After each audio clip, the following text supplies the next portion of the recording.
Bonjour. Well, I know I keep saying it. It seems like I say it every week. And I find myself repeating, this was such a bumper week. But bear with me because this one is. I picked up 22 books this week. from everyone. Marvel, DC, Image, Dark Horse, Xenoscope, everyone. Was there any boom in there? Oh, Visiate. Yeah, everyone. So let's get right into it. And I did have words with Paul at Comics and Fantasy in Hornchurch. We had words. And he said, well, I didn't force you to take anything off the shelf, so I suppose he's right. Anyway, let's get into it. I'm going to start off with one I'm late on. Now, I know I'm late on it, and it's this new run of Superman. Now, I was waiting for the second issue to come out, which came out this week, just to see if it was going to live up to the promise. For me, it has, you know. They really, you know, they're Dawn of DC and they're rebooting a load of it. And it really was in need of a dusting off. And I think they've done it well. They've modernised it nicely. And I'll go through issue 1. I know issue 2 has come out this week. But because I didn't do issue 1, I just want to go back to it and maybe have a flick for issue 2. Jim Starlin, of all people, creator of Thanos and writer of tons of stuff. Dreadstar, I remember him doing back in the day, and this reminded me a little bit of Dreadstar. But he's only the writer on that. Rags Morales is on the artwork. Nice book. Dead Romans. This is right up my street. Right up my street. If you think of them, if you've watched that Netflix series called The Barbarians, and obviously who hasn't watched Gladiator, and you mix the two, turn it into a comic, that's what you get. Artwork a bit like Bill Sienkiewicz, very reminiscent of Sienkiewicz. Doctor Strange is back. He's back from his travails in the multiverse of doom, of death. Really nice. Obviously, I've got a soft spot for Doctor Strange all the way back. The Punisher, I know I've done him before, guys, but got a few bits to say about that, actually. Got a few bits to say. He is in my 6 of the best, but got a couple of comments on that one. And these continue to be. This is the last one of these Batman One Bad Days, but this was the artwork by Ivan Rice and Danny Mickey in this was absolutely sensational, beautiful, absolutely beautiful. So they're my 6 of the best for this week. But I've got a few honourable mentions, to be fair. Obviously, Changelings. I did issue 1. This is the Visiate, the 2 titles from Visiate and Kara. I'm just going to give these 2 books an honourable mention because I like supporting the indies. You know I do. And they're 2 nice books. I'm just enjoying them. The kind of re-release of this bad boy, when it was on hardcover, I don't know how many years ago now, but this was in hardcover. Yeah, the Rage of Ultron. It's nice and sensational artwork in that, but just an honourable mention because I know it's old. It's well old. This continues. You know what a fan I am of these Star Wars books. This continues to be a good read. When the Handmaidens he's up against. Issue 3 finally of Green Hell. But again, just a beautiful book and well written, you know. From Jeff Lemire, you're not going to get anything else, are you? And just 2 more, just quickly. Vanish. I think I did issue 1 or issue 2 of this, but I think I've done issue 1.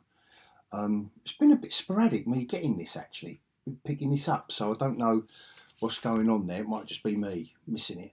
And Plush is still as mad as ever. absolutely bonkers read. I think it might be last issue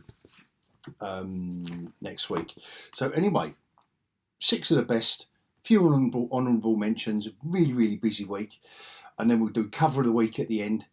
Please like and subscribe and comment, please, if you've got the time at all, because YouTube really are not working with us lower creators down on the scale and the small content stuff. So it really, really does help. Please give us a little like or comment, and it really does help. And a subscription if you're really mental.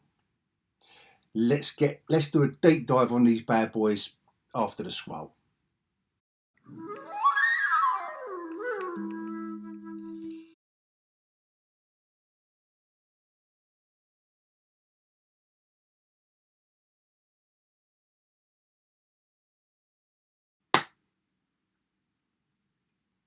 So here we go. Better late than never.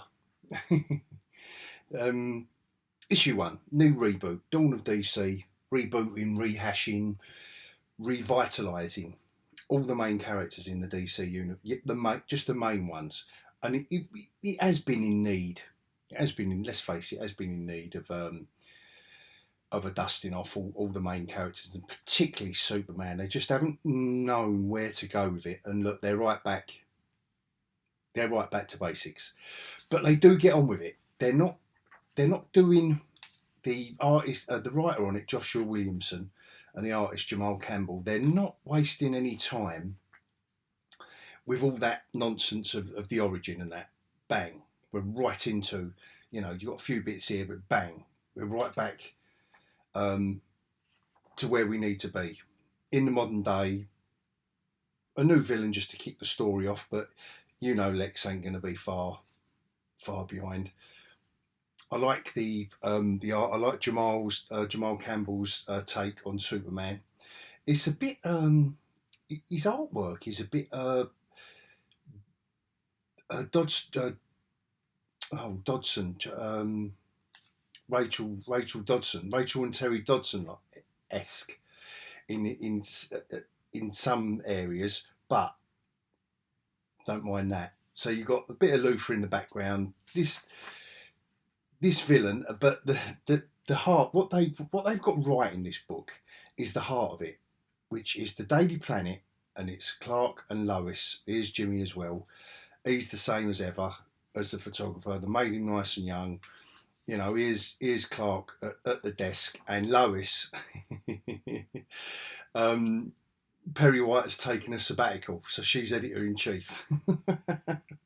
And it's so nicely done. This is the heart of Superman, and even we're right back to, but just in this page of interaction and dialogue, we're right back to where we need to be. We know where they are in their relationship, Clark and Lois. Like I say, this isn't going all the way back and retelling the story all over again, same old thing. No, this was really nicely done.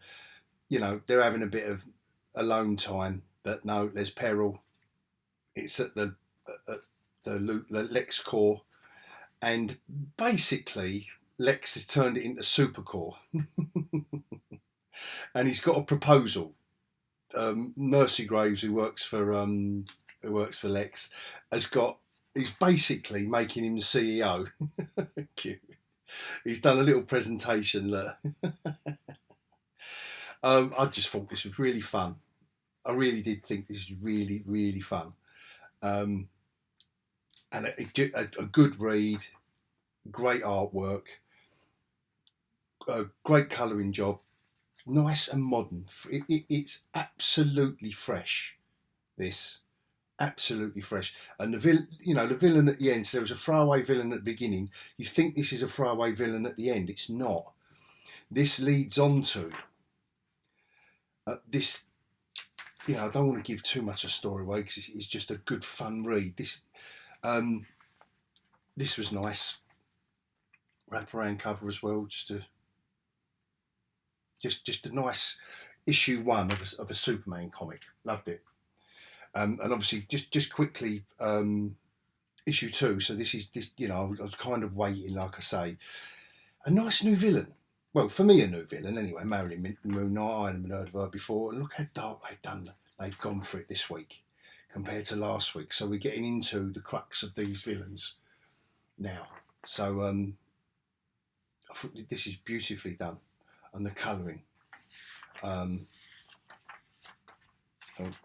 haven't got to it yet. Where's colouring? Oh, he must be doing the colouring as well, Jamal Campbell. So fair play to him. He's doing a beautiful job of this. A beautiful job. And this is a good read, and it's introducing us to new villains, and it's a fun read. And if you're going to start picking up Superman again, like me, this is just an ideal place. It's just an ideal place. There is plenty going on here. And just a nice, intriguing idea of Lex, you know, still in prison, but think this new idea of Lex Corps. Got Supergirl coming back as well. Yeah, this was good. And I'll flick through issue 2 because I don't want to go through 2 issues. And here's the Man of Midnight. Good villain. Good villain. Liked it. Really enjoyed it. Really enjoyed it. So Jim Starlin back. Jim Starlin, Dark Horse Comics, Order and Outrage, 4-issue miniseries. Now, if you know the name of Jim Starlin from the likes of, you know, Thanos and the Marvel stuff he did back in the day, and also Dreadstar that he did for, was it Pacific Comics? Dreadstar? One of the independents back in the 90s. You'll know his work, and he loves the sci-fi work. He loves the grand scale, epic stuff. You know, just think of Thanos and how you perceive him and the Avengers, and that's Jim Starlin's storytelling for you. And I'm not saying that in a derogatory way. I mean that. I love it. I love it. Rags Morales on the artwork, and his style suits Jim Starlin's writing superbly, absolutely superbly. In a way, you can almost see Jim Starlin having penciled these or mocked these up for Rags Morales. He seems to be really in the head. I don't know if that makes sense to anyone. He seems to really be in Jim Starlin's head about how obviously Jim's telling him, you know, what to draw, kind of thing. But Weird and Wonderful Aliens, this issue is just a tease, really. It's an intrigue to all these new characters we've got to come and know and love. This couple here working for the Order, and it kind of bounces backwards and forwards, you know, then, now, before. So we don't really, you know, it's hopping backwards and forwards, telling our hero's story by the looks of it. You know, a planet being pillaged, really. You know, only. You know, the only life that's valued on this planet is those of the rich and the privileged. I don't know what the Order has got to do with it yet. Then I think this is our main hero. This is our mum dying, being saved by this alien, and I think this is where our storytelling is going to come from issue 2. You know, our main story, and all our characters are going to join up. A little bit of intrigue at the end. 2 of our main characters. A little bit of mystery here. He's reading this sign or touching it, whatever it is. So I don't know if he's been, you know, if this is blackmailing him or hypnotising him or what it's doing. But it's just full of plenty of aliens, plenty of sci-fi, and I really enjoyed it. I really did enjoy it. You know, Jim Starlin back, love it. He can tell a story. Now for me, this was right up my alley. This is right up my alley. I do love a bit of the old Roman stories and stuff set in that area, or Dark Ages and stuff like that. And the artwork by Nick Marinkovic, very, very evocative of an era, a bygone era. But also, it reminded me a lot, not totally, but of Bill Sienkiewicz, however you pronounce his name, but definitely very, very highly stylized artwork. It just about works with a Roman legion story. It just about works. I'm not sure if really this is all a bit too modern a setup for a Roman storytelling. But I enjoyed this nevertheless. Otherwise, it wouldn't be on my recommendation, my 6 of the best list. And they're setting it up, this Roman with this slave of another Roman, and that's setting up, and they're in this carriage, which doesn't look very clear from this bit, but yeah, and they seem to be wandering around in a big space here.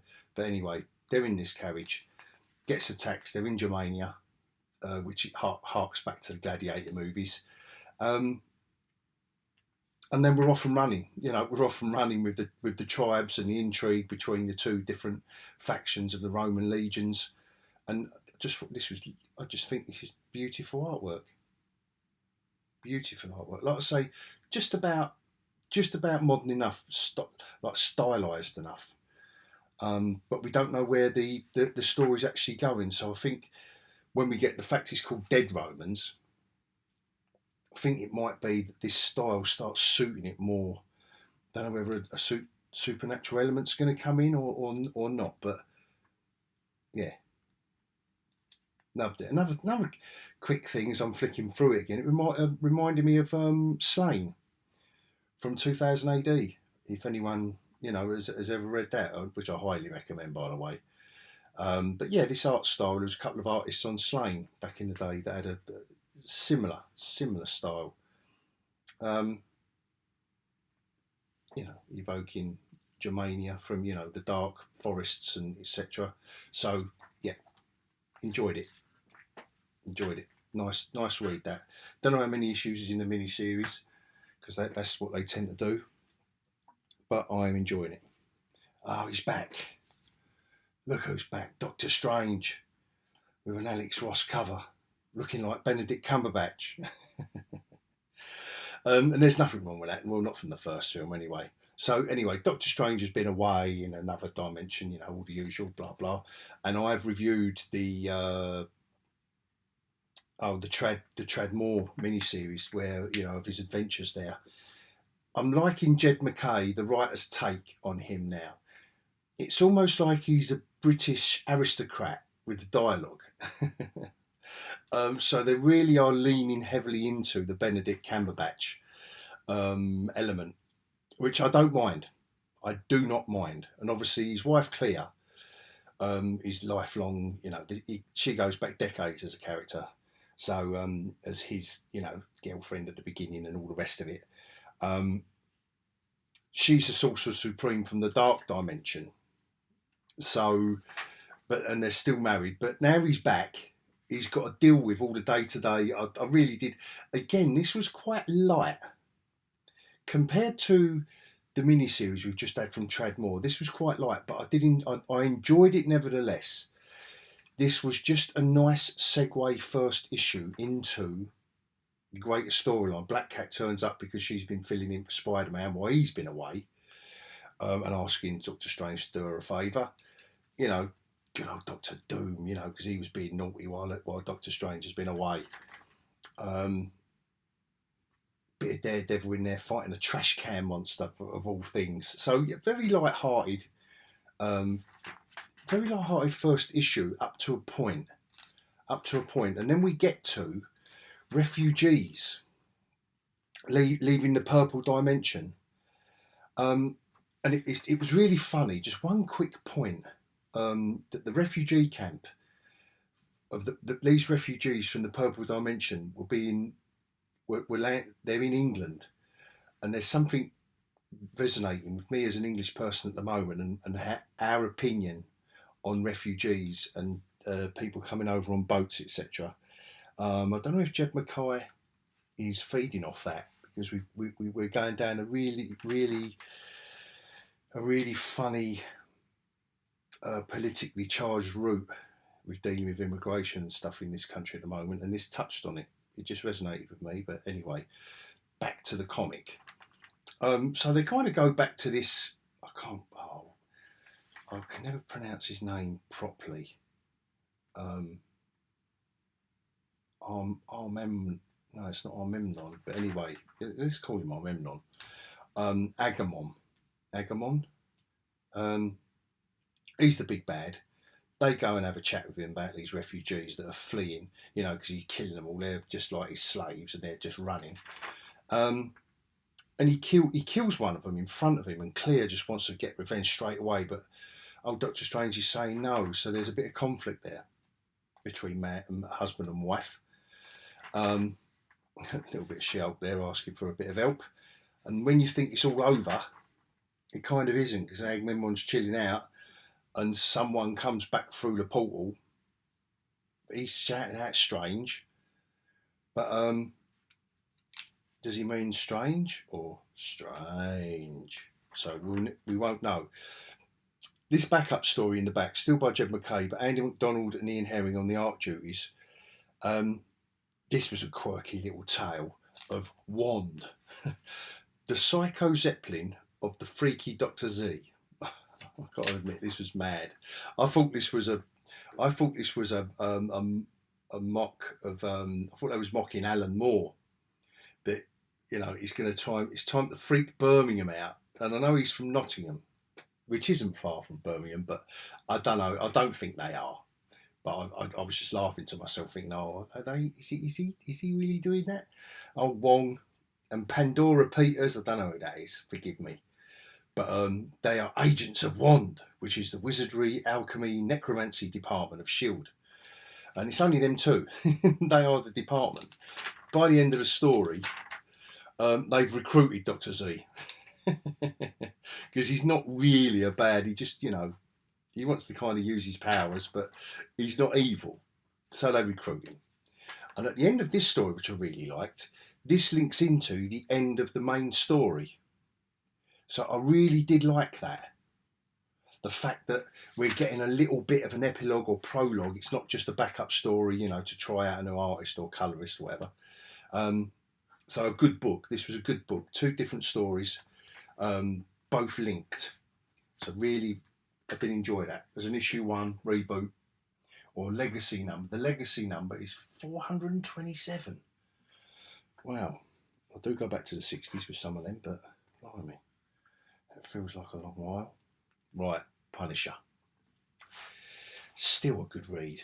This is still a good read. I've got to admit, Aaron he's getting on with it now. Don't know how much longer he's going to be out here with this, with the Hand, and Frank being the leader of the group, but basically he's getting back to basics, old Frank, and he's killing off. This is a general from he's basically killing off all the big boys now. You know, like a sex trafficker and, you know, global villains. So with his newfound powers, who was this again? Yeah, just some disgraced war criminal. And he's hidden in this bunker with all the soldiers, and this is the news report. So all these things are happening around the world, and he's going after global. And like I've said before, it's not light on the violence. You know, Frank Castle is still dealing it out, but he's doing it on a global scale. So I've got to admit, Jason Aaron is going down a good route. The story with Maria is going down a good route as well. With Maria and this witch, you know, kind of hiding things from Frank back at the Citadel. And then we go back to we're back in the flashbacks. Right. These have been really good. They're kind of rebooting like Frank's past a little bit. They're not rebooting it, more like filling in a lot of detail about, particularly from Maria's point of view, about their life after he came back from the war and before the incident in the park. And it has been, up to this issue, I've been really enjoying it, and a different art style as well, from Paul Azacaseta. I've been really enjoying it. But in this issue, they're saying that Frank used to go to the prisons for the executions and just sit there and watch people being executed off of death row. to watch. And I found this really jarring. Because like that makes him sadistic.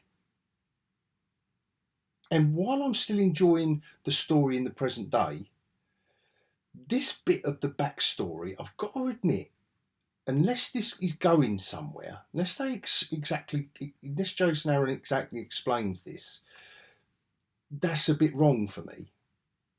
Because if he's going to be a sadistic character, then you can't get behind him when he's going after the villains, because he's doing it for fun. He's doing it for pleasure, which is totally wrong. It's off the scale wrong. So I don't know whether this is a massive misstep, but it might. Up till now, this has been brilliant. This comic, the flashbacks and the modern stuff, and the other bit. So Maria finds out what he's done, but she doesn't say anything. So it gets to a point where, this is like the present day stuff, which like I've explained what's going on. And again, it's beautiful artwork. I'll just say one more time by Jesus Size, and the colouring with Matt Hollingsworth on this, the colouring absolutely stunning. And he did the colouring on Doctor Strange, by the way. And so Maria's found out, but he goes there, and there's been a last minute stay of execution. So Frank goes to this veterans bar, and he beats up a bloke that's showing off, who was never there. He's showing off just because he's been in some mercenary gang. Maria sees him. He doesn't know she's there. So not only is he now a sadist that goes to the prisons to watch executions, he's just beating a man to a pulp. And now Maria's saying she liked it. I was frightened, but not just by the rage. Look, for a moment, watching him almost kill that horrible man, I liked it. I don't know where they're going with that. I'm going to bear with it, because the modern, like the up-to-date stuff, very good. Like, she's realising now that all is not well, and I think she's going to end up making the ultimate sacrifice, Maria. This was nice. So we get back to the modern day, and like the main witch woman is explaining that this is his final step, and this is how he sees evil now, through his eyes. So this is a white supremacist group in America. This is, and again, they're not holding back on the violence. People that say that the Punisher, but then we get this beautiful, and this is how through his eyes, through God's eyes, he sees the evil. And then we've got a kid at the end. So it goes bang, bang, bosh. And in reality, it's this. But there's a moment. Flashback. He's let the kid go. My Lord, one is escaping. Nice. So there's going to be ramifications there, because the witch woman is not going to like this when she finds out. And look who turns up at the end. They've been teasing this for a while, to be fair. So they've got to get on with this, and then maybe wrap up this whole saga. And there's Doctor Strange, old Matt Hollingsworth, who was issue 1. He coloured, so that's a nice little link, isn't it? But anyway, nevertheless, this continues to be a good read. It really does. It's imaginative. It's good storytelling, and I'm enjoying it. But I just had to pick up on those two bits, because if they carry on that route, it's going to be a bit jarring. Very jarring. Again, these Batman One Bad Day books, beautifully done. A beautiful cover. I don't know if you can get the gloss on the sword. All they've done is pick this up with the gloss on the cover. Ra's al Ghul, forgive me because I can't bend, but look at this beautiful artwork, and the Brad Anderson on the colouring. Where's Abbott on the lettering as well? Because this lettering is the inner monologue of Ra's al Ghul. just look at that. Everyone. I mean, that frame is on fire, but all the creators are on fire. Creatively, that is beautiful for me. Definitely the book of the week. This. A bit of his origin story. The only thing with this book was Tom Taylor. So the idea in this book is that Raz comes back. The wolves that saved him. This is the last in the line of the species of wolf that saved his life back when he was a kid in the beginning of the show. So he goes. This is his reason to go on a rampage against all of the world's billionaires, like that are just raping the planet. So it starts off with these two, you know, this billionaire and his son that are into oil or something. So he goes after the oil billionaires and oligarchs, and you know, I'm not sure if Tom Taylor was a little bit on the nose with the allegory of it all, but starts off this way, and then here he is, the detective. Nice. Damien, his son, Robin, is Batman's son in this. Is the son of Batman and Talia al Ghul. So Ra's al Ghul is his granddad, which is nice. And Batman starts figuring it out. And he starts figuring out that look at this artwork and colouring. I love it. Starts figuring out that you know, he visits the daughter of the bloke that he killed in the beginning of the comic. And Bruce Wayne, and I like the depiction of Ra's al Ghul. I know it's classic. I know he hasn't changed the costume or nothing, but again, it's down to the artwork. And he works out that he's killing off 30 of the top billionaires or the top technocrats, whatever you want to call it. Look, and then he kidnaps Damien. Ra's al Ghul kidnaps Damien to stop Batman, like stopping him. And I just love that as a splash page, as a splash image. And then attacking all his men, taking them all down.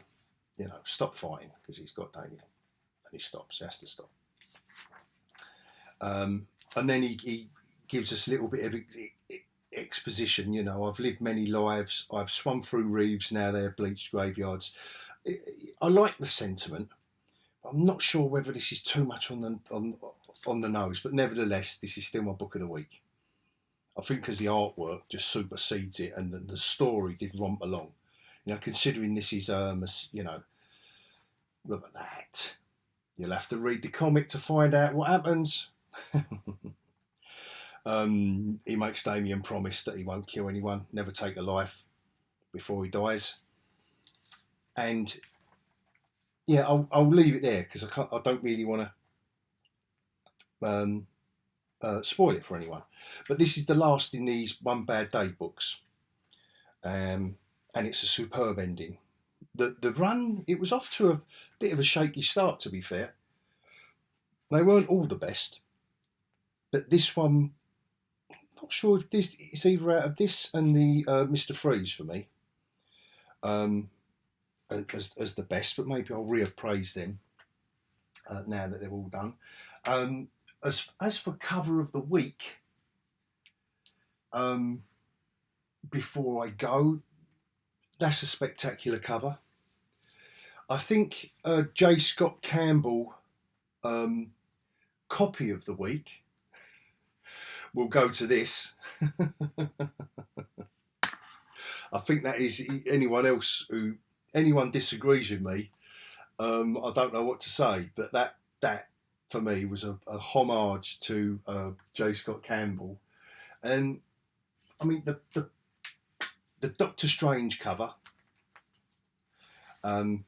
Alex, I mean obviously Alex Ross, I mean that sums up Doctor Strange for me. I don't know about anyone else. And Punisher, I think it's just the colouring on that. You know, for a Punisher comic, you've got a romance. You've got like it's almost like they're having a slow dance, like a romantic dance on Valentine's night. I mean, just for pure design, And it isn't what you would expect, I don't think, on a Superman comic. That was, I think, I think that was a decent cover. I like the design on it. But I know I haven't reviewed it, but it is the cover of the week for me, is that. And I think that sums up everything Avengers and everything Ultron. Got the proper Hawkeye there. You got proper Yellow Jacket. You got proper Captain America. Love it. Vision, properly. Love it. And I'm going to leave it at that on my cover of the week. And thanks a lot if you're still here. And until next time, I will bid everyone adios.